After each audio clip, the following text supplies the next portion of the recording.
Well, you've written about Jiro dreams of sushi.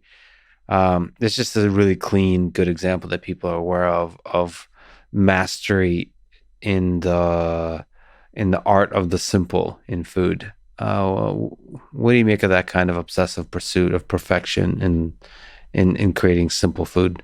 Sushi is about perfection, but it's a bit like the Beatles' White Album, which people think is simple and not overproduced. Yeah, It's in a funny way their most overproduced album, but it's produced just perfectly. It sounds simple. It's really hard to produce music to the point where it's going to sound so simple and not sound like sludge. Like Let It Be album, it has some great songs, but a lot of it sounds like sludge. One After 909, that's sludge. I Dig a Pony, it's sludge. Like it's a bit interesting. It's not that good. It doesn't sound that good. White Album, like The Best Half, like Dear Prudence. Sounds perfect, sounds simple. Cry Baby Cry. It's not simple. Back in the USSR. Super complex. So sushi's like that. It's because it's so incredibly not simple, starting with the rice. You try to refine it to make it appear super simple, and that's the most complex thing of all. So do you admire, I mean, we're not talking about days, weeks, months. We're talking about years, generations of doing the same thing over and over and over again. Do you admire that kind of sticking to does that, we talked about our admiration of the weird. That doesn't feel weird. That seems like discipline and dedication to like a stoic minimalism or something like that. I'm happy they do it, but I actually feel bad about it. I feel they're sacrificial victims to me, which I benefit from.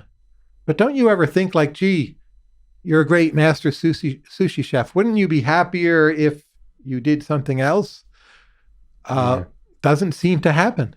That might be something that a weird mind maybe would it think. is weird people, and maybe they're really enjoying it. But like to learn how to pack rice for 10 years before they let you do anything else. It's like these Indian, sarod players.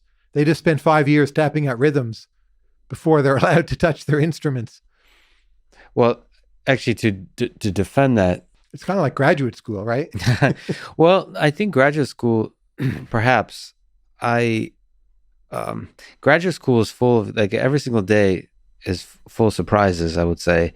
I did martial arts for a long time. I do martial arts, and I've always loved, it's kind of the Russian way of drilling, is doing the same technique.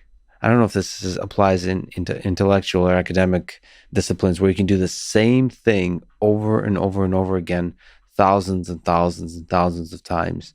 What I've discovered through that process is you get to start to appreciate the tiniest of details and find the beauty in them.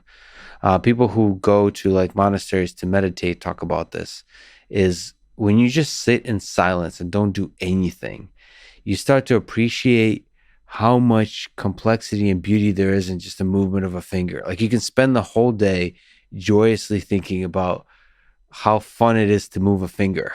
Yeah. And then you can almost become your full weird self about the tiniest details of life. The thing you've got to wonder, like, is there a free lunch in there? Are the rest of us moving around too much? Yeah, exactly.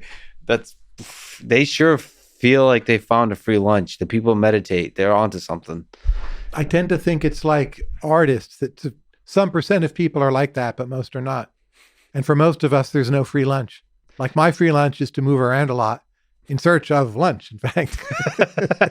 Well, with all the food talk, you made me hungry.